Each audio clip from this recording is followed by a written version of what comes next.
J'ai vécu des drames familiaux, des ruptures, je me suis trompée, j'ai été humiliée, ghostée, j'ai observé, j'ai analysé et je me suis documentée. Et après des jours, des semaines, des mois d'introspection, j'ai compris que dans presque toutes mes relations, c'était le même problème. J'étais trop dans mon énergie masculine. Je vous le dis tout de suite, j'ai pas encore fini de traiter ce problème et ça va prendre beaucoup de temps. Preuve en est, il y a quelques jours, j'ai un ami qui m'a dit que j'étais un bonhomme et que c'était un compliment. Et là, ça m'a fait tilt. Je veux pas qu'il me voie comme un bonhomme. Mais quoi de neuf dans ce monde de progrès, les amis? Que se passe-t-il? Je suis dans mon énergie masculine et ça ne m'aide pas avec les hommes.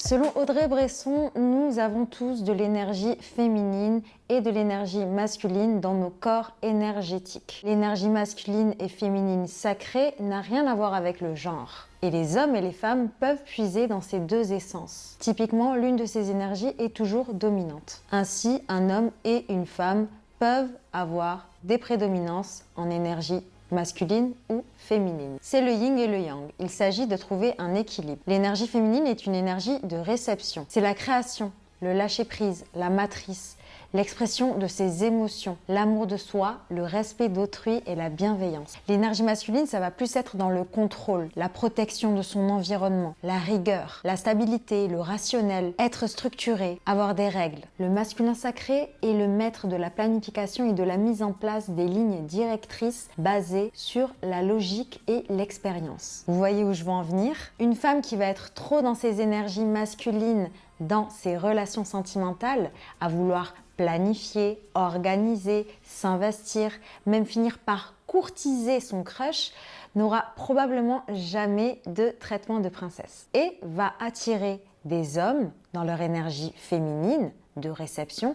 Parfois même, elle attirera des hommes enfants qui quittent la maman pour retrouver une deuxième maman. Non, on veut pas de ça.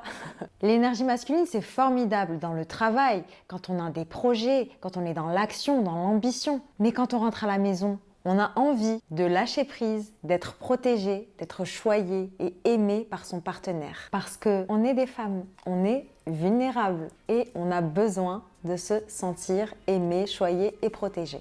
Et bien évidemment, il n'y a pas de mal à vouloir un traitement de princesse de la part de son chéri, surtout quand on le traite bien. Il faut juste apprendre à calibrer ses énergies. Lorsque j'aborde ce sujet, je parle plutôt de traits masculins et de traits féminins.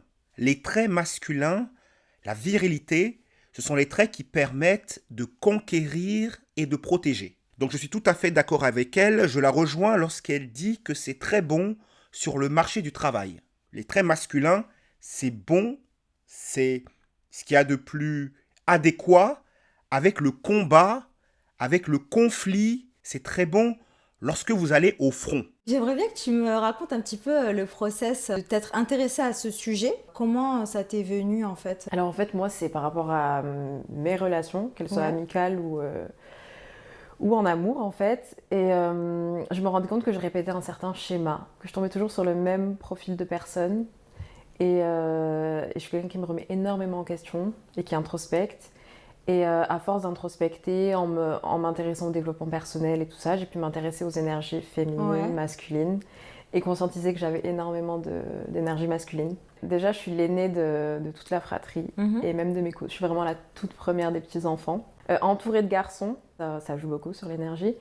Et le fait d'avoir cette autorité, du coup, sur mes petits frères, sur mes petits cousins, le fait de devoir être l'exemple, et surtout, tu sais, cette différence d'éducation entre les garçons et les filles chez nous, Ah ouais. notamment dans notre culture, tu sais. Ouais. Et je voulais vraiment prouver que j'étais autant qu'un garçon, en fait. Surtout, En fait, t'as trouvé qu'il y avait des traitements de valeur sur les... Enfin, des traitements de Ouais. faveur sur les garçons et par rapport aux franchement, je filles? trouve, ouais. Ouais. Ouais. Donc du coup, j'étais toujours dans cette démarche de... J'étais une petite fille qui voulait toujours prouver à son papa que je pouvais être autant capable qu'un garçon et pourquoi du coup ce serait différent. Du coup, j'étais dans cette dynamique de toujours vouloir prouver. Toujours prouver pour que mon père soit fier de moi, toujours... Et du coup, faire des choses que... Ben, notamment que les garçons pouvaient faire, mais c'était inconscient. Comme... Déjà là, il y a deux termes importants, autorité, l'autorité, on en a parlé au début, l'autorité qu'elle avait sur ses frères et le fait de vouloir prouver, la compétition. Il y a un vrai rapport entre ces deux termes-là et la masculinité. Un homme féminin, c'est un homme à qui les femmes n'auront pas à donner l'autorité. Ce sont des hommes qui vont justement être assez soumis. Et en vérité, c'est elles, ce sont ces femmes modernes qui auront l'autorité. C'est pour ça que ça va très très bien avec l'idéologie féministe, qui ne veut plus, qui consiste à ne plus vouloir donner d'autorité au père. C'est la vraie différence entre la société moderne, progressiste, et le patriarcat, ce qu'on appelle le patriarcat. On n'est plus dans le patriarcat. Dans le patriarcat, on donnait l'autorité au père. Aujourd'hui, nous sommes passés à une société dans laquelle on ne donne plus l'autorité au père parce que l'égalité, mais en vérité, il y en aura toujours un qui sera dominant. Toujours un. Et lorsque ce ne sera pas le père qui est dominant, ce sera la mère. Dans la réalité, il y aura une hiérarchie. Et le deuxième terme qu'elle amène, la compétition, ce sera le vrai problème, au-delà du problème de l'autorité, il y aura le vrai problème de la compétition au sein du couple. Une femme masculine, son gros problème, c'est qu'elle va être en compétition avec son homme. La société, elle impose tellement de choses aux femmes. On demande à la femme de travailler comme si elle n'avait pas d'enfants, d'éduquer ses enfants comme si elle n'avait pas de travail et de ressembler à une femme qui a ni travail ni enfant. Exactement. Tu vois ? Ça, c'est pas les hommes. Ce ne sont pas les hommes qui vous ont demandé ça. Serait-elle en train de se plaindre de ce que le féminisme a apporté ? Parce que c'est le féminisme qui promet aux femmes, c'est une promesse. C'est la promesse que vous aurez tout facilement. Au niveau professionnel, au niveau relationnel, familial, vous aurez tout facilement. Et elles se rendent compte sur le terrain que ce ne sera pas si simple. Beaucoup ne pourront pas l'avoir.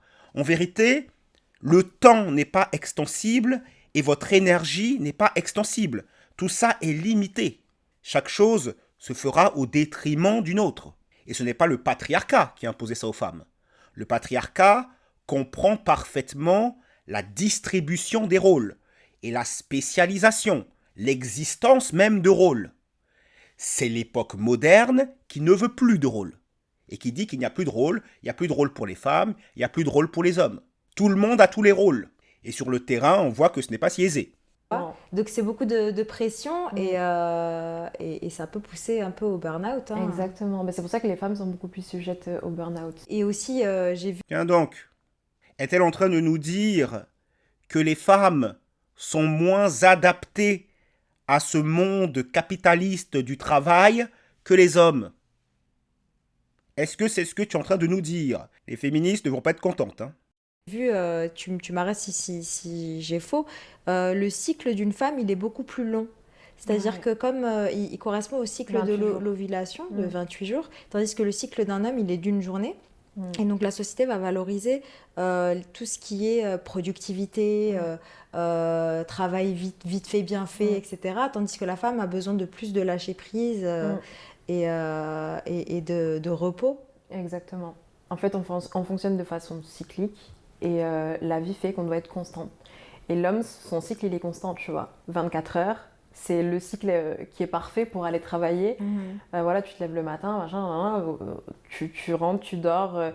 Et la femme, on a vraiment ces 4 phases par mois qui font que, tu vois, c'est aléatoire. C'est aléatoire, tu vois, même au niveau de l'humeur. Oui. C'est pour ça qu'on est beaucoup plus sujette au burn-out, à la charge mentale, parce que déjà, on a beaucoup plus de charges...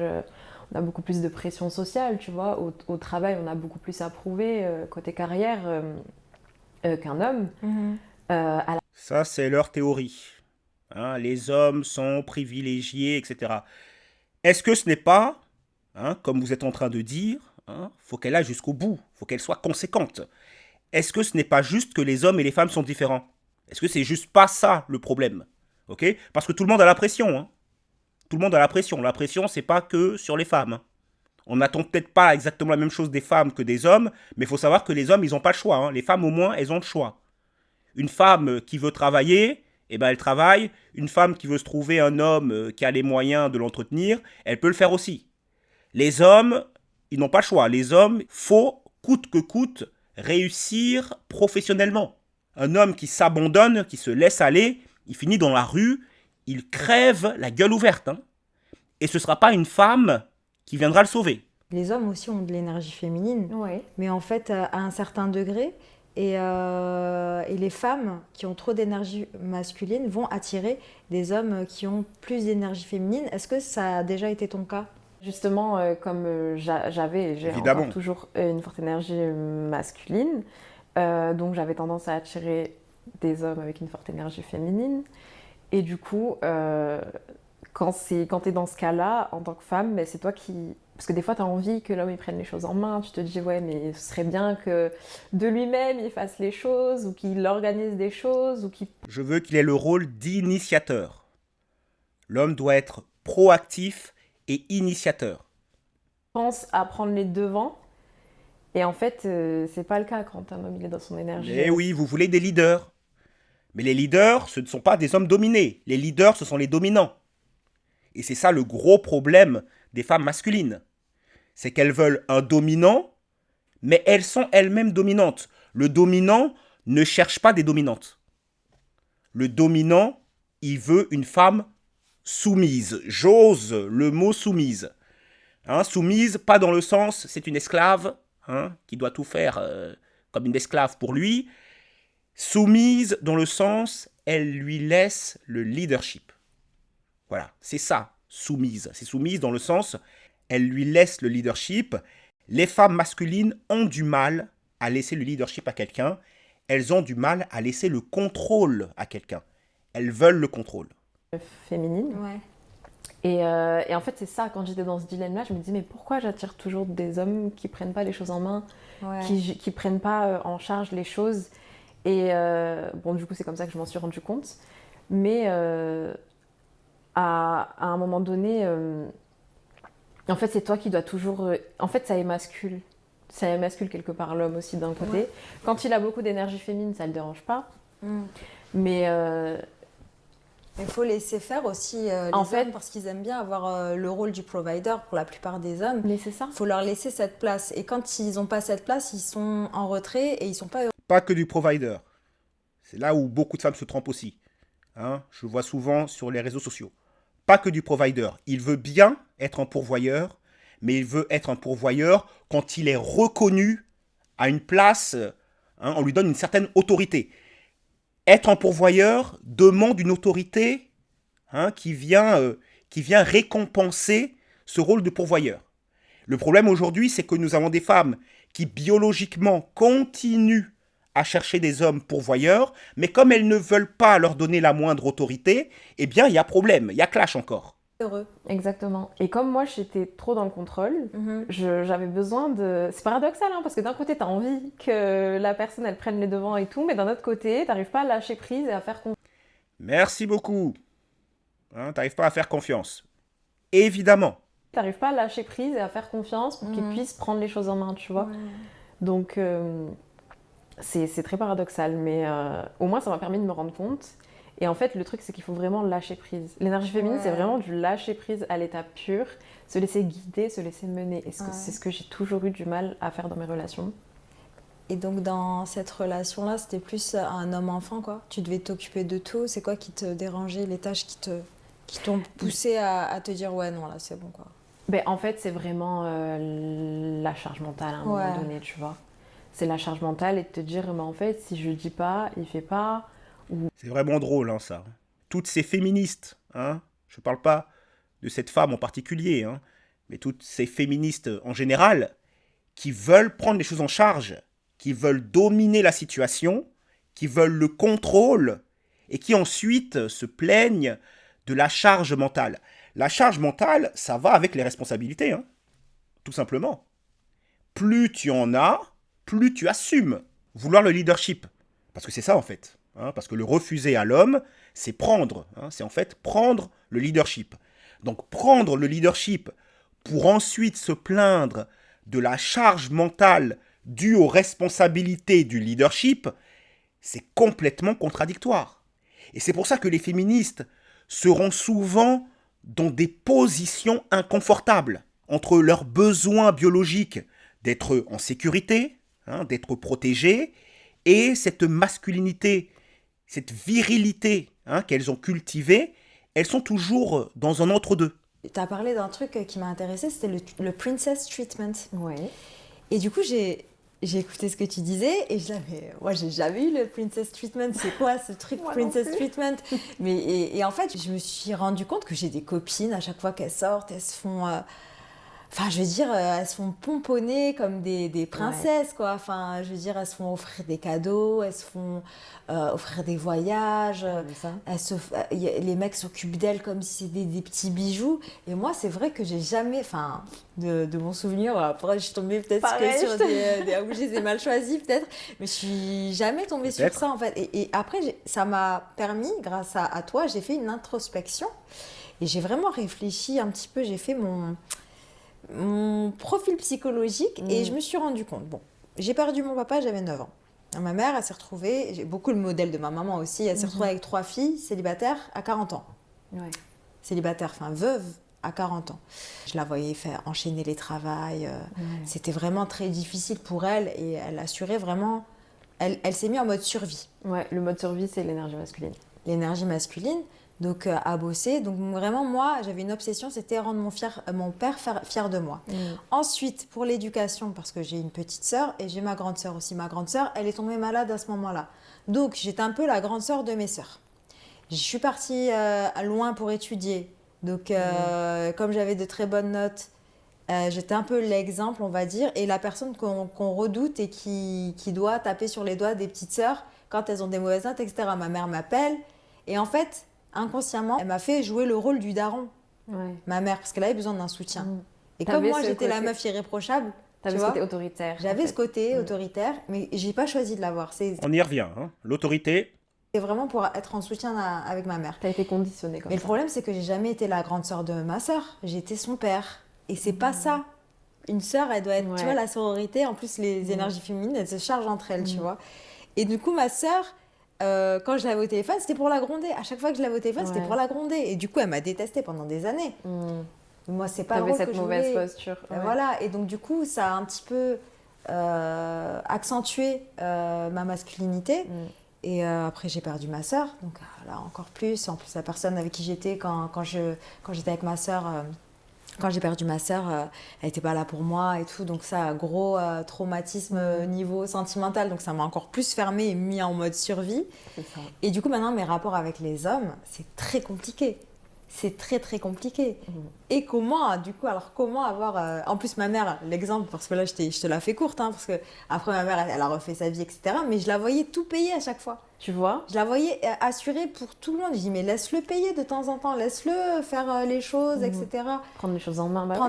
Il ne peut pas faire que payer. Tout va ensemble. C'est pour ça que les femmes qui veulent juste les avantages, mais pas les inconvénients, ça ne marche pas. Évidemment que sa mère allait tout payer, puisque sa mère ne donnait pas d'autorité à l'homme. En vérité, tout est cohérent. Choses en main. Et je la vois tout le temps. Et parce que l'homme aussi, il a besoin d'avoir cette place d'homme. Mais bien sûr, c'est très gratifiant. Si vous ne voulez pas vous disputer, tous les deux, laisse-le faire les trucs. Pour un bon équilibre, en fait, même l'homme dans sa masculinité, en tout cas, il a besoin de pourvoir et il a besoin de se sentir utile à sa famille, etc. Mais après, il est super utile, son compagnon actuel, elle a refait sa vie. Mais ce n'est pas que l'utilité. Il doit aussi être reconnu. Reconnu. Auparavant, pourquoi ça fonctionnait ? Parce que le pourvoyeur était aussi, comme je l'ai dit, le patriarche. C'était le chef. Il était reconnu. On lui donnait l'autorité.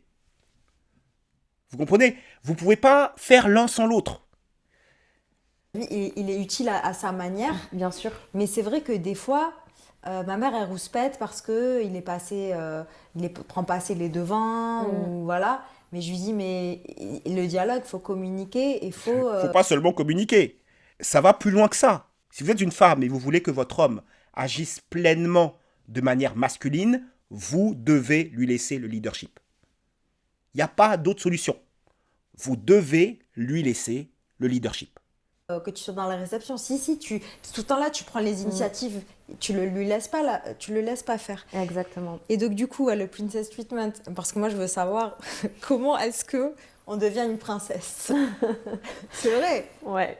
Alors en fait, déjà, bon, c'est pas la princesse Disney, parce que sur les réseaux, ils aiment trop dire, vous n'êtes pas des princesses, réveillez-vous. C'est pas ça, c'est vraiment le traitement de princesse. Ça va être quelque chose qui, moi par exemple, je l'ai jamais connu aussi, tu vois. Quand t'es trop dans ton énergie masculine, tu peux pas, tu laisses pas la place à ça en fait. Parce que tu dégages vraiment, et ça, c'est quelque chose qui se dégage, c'est inconscient. J'ai besoin de personne. Donc à quel moment on va t'apporter un traitement de princesse si de toi-même tu dégages l'hyper-indépendance, j'ai besoin de personne, je me protège, tu vois. À quel moment... Et ça va même jusque dans les mots, même. Toutes ces femmes, hein, je rebondis sur ce qu'elle dit, toutes ces femmes qui disent « je n'ai pas besoin des hommes ». On n'a pas besoin des hommes. Pourquoi elles disent ça? Pas parce qu'elles veulent pas un amoureux, hein. C'est pas pour ça. Hein. Elles disent « on n'a pas besoin d'un homme pour ne pas avoir à lui devoir quelque chose ». C'est pour ça, en fait, quand elles font les indépendantes qui n'ont pas besoin des hommes. C'est parce qu'on leur a dit que faire des choses pour un homme, hein, faire la cuisine par exemple pour un homme, c'est dégradant. Et donc pour ne pas devoir, hein, pour ne rien devoir à un homme, elle se débarrasse. Hein, elle se débarrasse de ses devoirs justement en disant « je n'ai pas besoin de toi, donc si tu viens, c'est juste pour m'apporter des choses et moi je verrai bien ce que je veux bien faire ». C'est ça en fait. Tout vient de là. Le « je suis indépendante, je n'ai pas besoin des hommes », ça vient de là. Le fond de l'histoire, c'est « je n'ai pas envie de devoir quoi que ce soit à un homme ».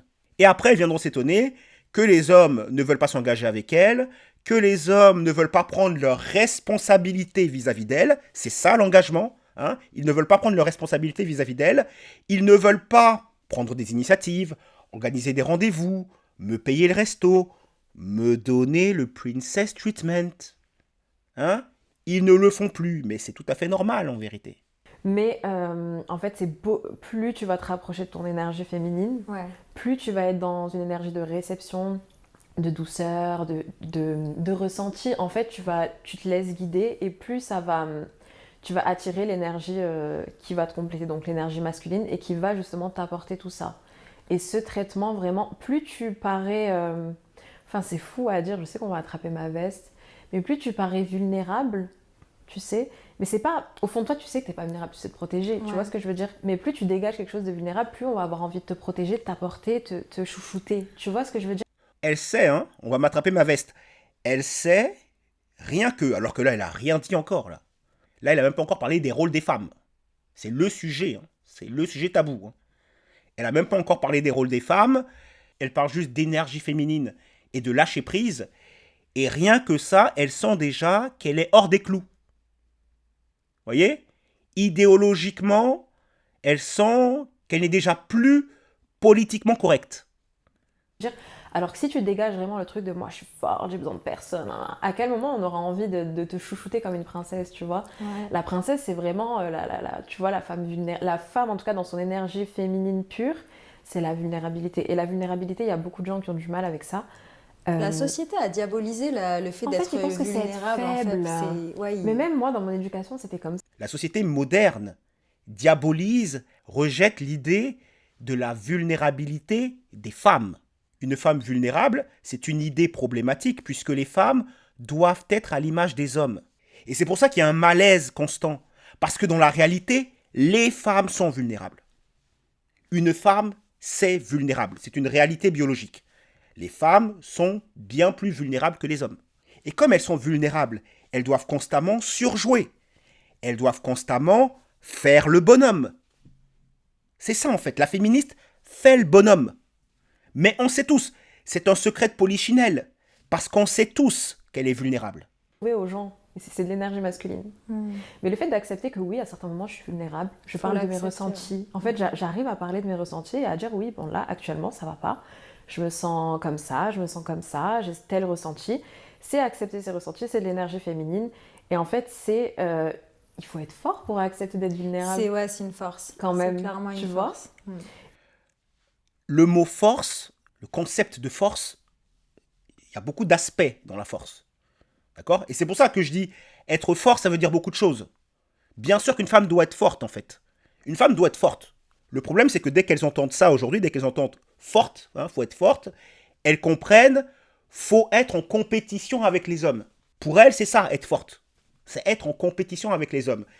Et à ce petit jeu-là, elles vont très vite se rendre compte que sur les terrains de prédilection des hommes, ça va être compliqué. Elles vont se mettre, lorsqu'elles verront que c'est compliqué, à parler de discrimination, blablabla. Okay, elles préféreront de loin parler de discrimination que reconnaître que les hommes sont plus forts dans tel ou tel domaine. Est-ce que tu penses qu'on devrait revenir à des modèles traditionnels Est-ce que ça arrangerait les choses ou pas? Oh là là. Question à 1 million d'euros. Alors oui et non, parce que je pense qu'il y en a à prendre et à en laisser, tu vois.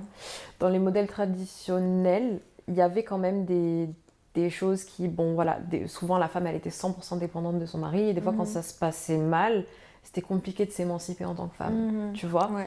Donc là je pense qu'on a du bon à apprendre des modèles traditionnels et du mauvais à en laisser, et du bon à apprendre à notre époque et à en laisser, tu vois, pour un bon équilibre au final. On peut garder certaines valeurs, tu vois. Moi je trouve que vraiment pour le bon fonctionnement d'un couple, il faut vraiment qu'il y ait cet équilibre et ce côté énergie, tu vois. Dans le foyer. Ouais, dans le foyer. Mais pour un bon équilibre. Ouais. Voilà, après la femme, si elle a envie de travailler, elle travaille. Si elle ressent le besoin d'être présente pour ses enfants, les voir grandir, prendre le temps pour leur éducation. Ce qui est bien aujourd'hui, c'est qu'on est libre de pouvoir choisir, tu vois. Il y en a à en prendre et à en laisser, mais je pense que oui, ce serait bien de revenir sur, en tout cas, les rôles. Mais moi, je pense dans le foyer, ce qui serait bien. Ok. J'aurais aimé encore un peu plus de précision, mais on va dire qu'elle s'en sort plutôt bien. Plutôt bien. Ça aurait pu être bien pire. Bien pire. On puisse avoir de la masculinité au travail, d'être une badass at work, et après d'enlever ce sac à dos lourd à la maison et d'avoir notre mari protecteur. C'est très compliqué. C'est très compliqué. C'est très compliqué d'être masculine tous les jours que Dieu fait, d'être masculine toute la journée et de rentrer le soir et switcher. C'est déjà très bien de se rendre compte de l'importance de l'énergie masculine et de l'énergie féminine. Maintenant, pour le mettre en pratique, alors qu'on doit réussir en même temps sur le terrain professionnel, ce n'est pas du tout évident. On fait les femmes fortes à dire moi je suis indépendante et tout ça, mais ok, ça n'empêche pas que on n'est pas fait pour être seul dans sa vie en vrai. Hein. De toute façon, l'être humain tout court, il n'est pas fait pour être seul.